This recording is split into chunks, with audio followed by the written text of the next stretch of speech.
Welcome back. The program is Not Just a Woman. You are watching CMTV. My name is Rose Okinda. On the show, like I said before, we are joined by Neti Chepkirui in the hotel business, in the hospitality industry, sharing with us the nitty-gritty and what it takes to just be in that industry. We were talking about temperamental clients, Neti, and we were saying what happens in the event where you just get those wild guests, but you still have to be professional.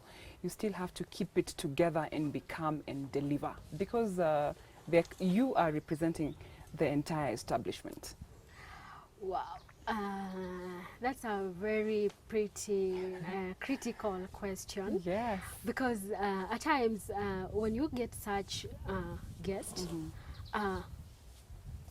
at that point of guest being temperamental, there must be a reason, actually. Yes. Though at times temper depends with people. The same way at home, temper depends. But I would love to say this, that if you do get those guests that are easily, maybe they easily get high with maybe temper, you have to cool down. Okay.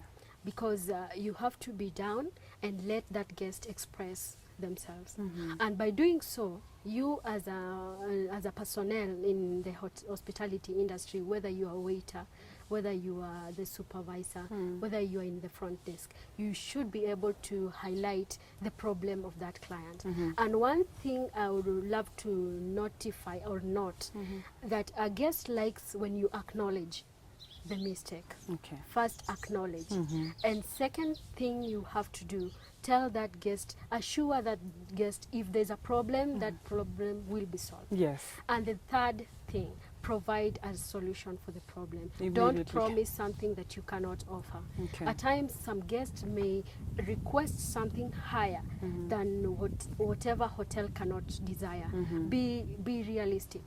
Don't promise something you cannot Say deliver. we don't offer this, but we can offer can this. offer. This one we don't But, cater for. We cater for this. Again, to people maybe who want to handle client very well, as you provide realistic goals to this client, All right. do not use the negative that I cannot do this. Okay. You can either say I have this instead of this. Okay. At times you get the client check into the room, and the next room you find that client they are drunk and they talk in loud voices. And this client is complaining that he doesn't need no voices, and he wants peace, he needs to sleep. What you can do, don't tell that client, I won't tell them to stop, because they are also clients. You can provide an alternative solution. Okay. Maybe transfer that guest to another bed, another silent room, Okay. so that both clients are satisfied. Yeah. Yes. So it becomes a win-win Yes, situation. it becomes a win-win situation. In any industry that one goes to, when you're choosing a career, you're looking at a place where, am I willing to grow? Am I able to grow in this space that I'm in? So let's talk about the hospitality industry, you know, the hotel industry, tourism industry, and let's talk about growth. Are there capabilities for you to grow where you are, where you're working right now? Or is it one of those jobs where you're just a sweeper and you're a sweeper for 20 years? There's always somebody being employed to supervise you. There's no capability to grow. There's no chance for you to grow. Actually, Rose, when people talk of growth, you will tend to think it's growth is shifting from one position to another. But at times, growth is not all about shifting from a lower position to a higher position. Okay. It's all about how much have you gained, even while still in the same level of service. Okay. Assuming that I'm a reservation agent per se now, but when I came in, there's so much that I did not know. But with time, the industry gives me ability to grow until I can remain in the same position, but whatever is in me has grown. And if one time I desire to start my own thing, the growth will be perceived by what I can produce as my own business, if I want to. Right. But at times, the industry can give you a chance to grow in terms of position-wise, from this level to another level, or from whether you are a reservation agent in a certain hotel, then you go to be a manager in reservation to another hotel, or even the same hotel. All right, let's talk about perks for you. And let's talk about perks. When I say perks, I just mean benefits that come with a job. Because sometimes, even in the business of journalism, there are certain perks that come with being a journalist. For example, if you are invited for a book launch by a very well-known author, and when you come, you cover the event, most probably they might give you a book. You know, they might say, yeah, Rose, here is a free book. You know, we're not going to sell it to you. That's a perk. Are there perks in the hospitality business that you'd be able to articulate for us here? So much. We have so much in a fact that hospitality is not all about hoteliering alone. Explaining this in consideration to other hospitality services like tour firms. At times, you become a reservation in a tour firm, a reservation agent in a tour firm. And at times, they will need these trade fairs in tourism industry, and you are needed as a person from the tour firm to attend. Right. You don't pay for the idea. You don't pay for anything. Yours is to attend. To some extent, it has given you a chance or a platform to grow. All right. And a platform also to travel if there is need of travel. Okay. In our hotel industry, at times we do you have product knowledge within the hotel or outside the hotel. Yes. So at times, hotel can give you a necessary platform for you to go out there, meet with other stakeholders in business, and just mingle, network, and get to know whatever is within your hotel and even outside your hotel. All right. And I cannot forget the tips. If you are good, you get the tips. Yes. Though we cannot really depend so much on the tips wise. Okay. Yes. All right. Outgoing personality. Obviously, Neti, you have an outgoing personality. Yeah. You come across as very friendly, and I have had many occasions and many opportunities to see you at work. And I think what you do is absolutely amazing. There's always a notion that if you go into the hospitality business, you must be outgoing. If you are this introvert kind of person, then you will not survive. I don't know if you can demystify this myth for us and say, yes, it's true, or not entirely true. Let me say to 90% it's true. Yes. Yes, that if you are an outgoer in hospitality industry, you can be able to meet all clients' expectation. Because at times a client comes in and the first thing he or she could ask is for you to explain why she should take that service that you are offering. If you're not an outgoing person, meaning that you won't get that far to give an explanation of the same. But again,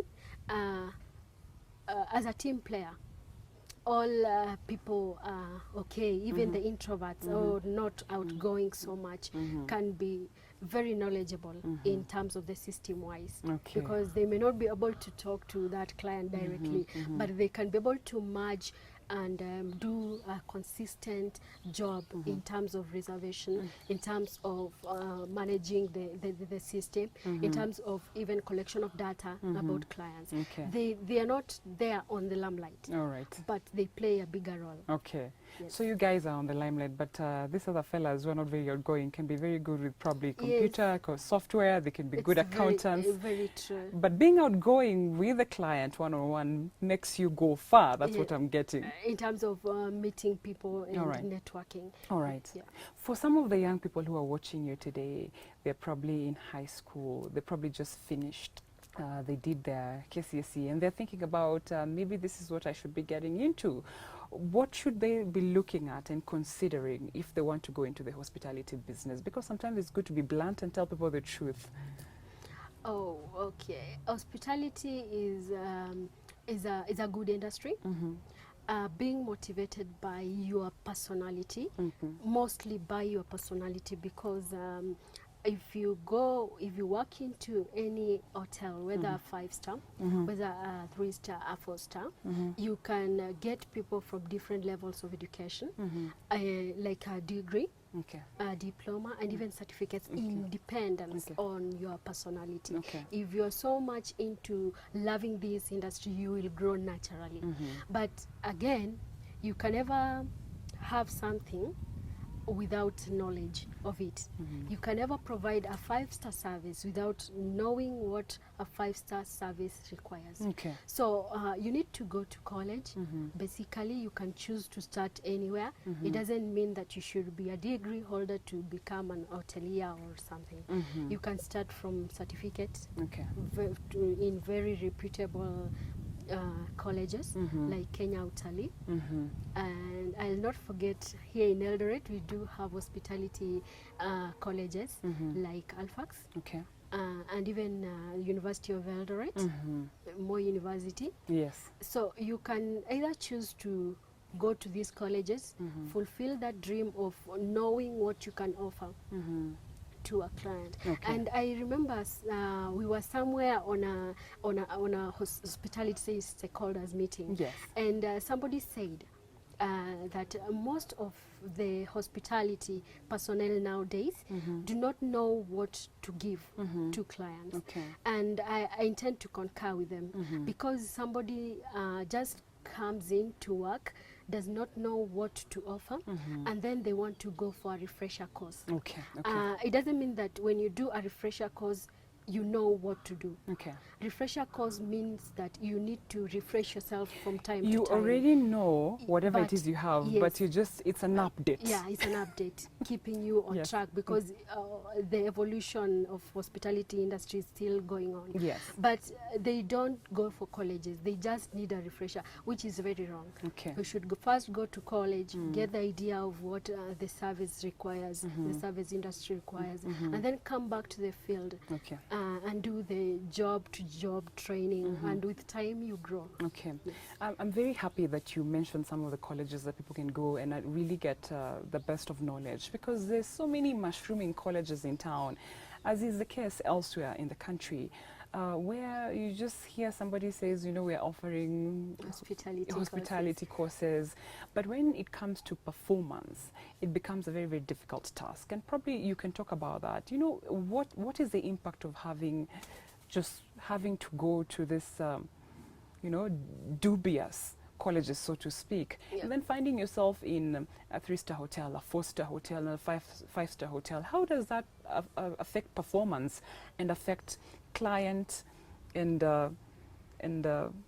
hospitality, the service provider? Thank you for giving me this chance, because I've been wanting an opportunity to speak about it. Yes. Because at times, most, let me say, businessmen, they tend to want to employ somebody from even not schooled, actually not Reputable experienced. colleges. Yes. Okay. Let me not say reputable, because let me say not experienced, so that this person may not require to be paid a good amount because they don't have experience. Okay. And this kills the business in hospitality. You rather have that person who has the ability to work without even supervision, and pay them well, but at the end of it all, you get the maximum quality service. And as I say that, even the students outside there, they should be able to note which school or which college can I do my hospitality as a course, Okay. and manage to come out very well with qualification. Okay. Yes. All right. Let's talk about life outside business, outside your workspace. Is there a life for you? Because sometimes it's not a 9-to-5 job. We do have people who are night shifters, and I know you favor the night shift. Yeah, I do. And I'm just curious about, what time do you have for friends? What do you have time do you have for fun? Do you have time for yourself to do the things that you, and you also have a family to mingle with your family? Actually, in consideration of shifts wise, and as I said that I like night duty, it just favors me because I do my studies during the day. Okay. Yeah. And actually, I'm just like any other person in terms of outside there. When you meet me at the front desk and I want to serve you in regards to hospitality industry, it doesn't mean that I cannot joke outside there. I have a life outside there, meet with friends, party with friends, and at times I can even be a client to someone at the hotel. Okay. Yeah, it doesn't mean that we are just glued to being that hospitality service personnel and that's it, that's your life. All right. No, we do have a life outside there, and because we've been mingling with people, you may find even we can be of fun. Okay. Yes. All right. So you can also seek the services that you do provide. Yes. Now, just maybe a word of encouragement to somebody who's pursuing this from your own vast experiences. Just a line, 2-3 words, what you'd say to somebody who's pursuing this course and who wants to get into this business. What would you say to them if they want to be successful? The only thing I can say is determination. Okay. And you love your work. Just love your work, because the moment you do love, that zeal comes out naturally. You don't have to force that smile, because at times people say receptionists force the smile. Yes. You don't have to force it, it just happens. All right. When you see you serve a client and becomes happy, it just comes out naturally. All right. Yes. I want to thank you so much, Neti, for coming Thank and you joining us too. and taking time from your work. And I know you're just from night shift, so we are stealing part of your daytime that you'll be doing something else. I appreciate. All right. The program was Not Just a Woman. My name is Rose Okinda, and there you go. You be determined. Don't wear a plastic smile. Be genuine and go for what you want to do. Until next time, it's goodbye from all of us here.